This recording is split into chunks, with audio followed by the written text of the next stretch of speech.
Hey trig class, let's look at how to do this problem when the hypotenuse is not a nice whole number. So if I were to do the same procedure we saw in the previous video, I'm going to find the hypotenuse by squaring the two legs, adding them together.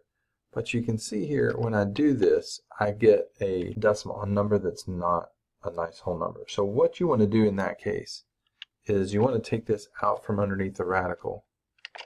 All right, and see I got the square root of 65. And then you're going to do like we did in the previous video. We're going to take the perfect squares. All right, again, I'm going to just call them S for squares. So all the way up to the biggest perfect square below 65. So 4, 9, 16. So there are my perfect squares that are 65 or less.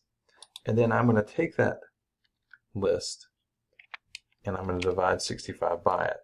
And then here are all the numbers, and you can see none of them are whole numbers. So 65 does not have a perfect square factor.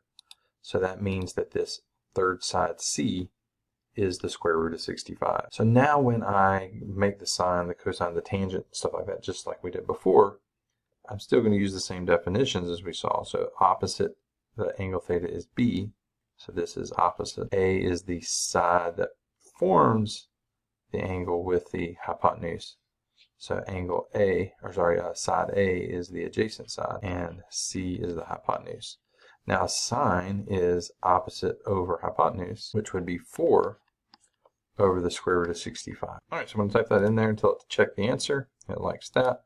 And then the cosine, right, is the adjacent divided by that hypotenuse, which is now A is the adjacent side, so it's 7 over the square root of 65. So there's my 7 denominator. Click that square root button.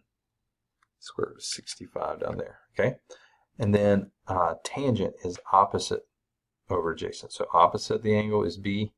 Adjacent is A. So 4 over 7. And now remember it's the reciprocals of the first three. So flip over sine, the square root on top, the 4 on the bottom. And then secant would be flipping over cosine, so the square root of 65 on top, 7 on the bottom, and then finally cotangent, flipping over tangent. So we're going to put the 7 on top and the 4 on the bottom. All right, so there's the way to do it when you end up with a radical for the hypotenuse, like the square root of a number that's not a perfect square.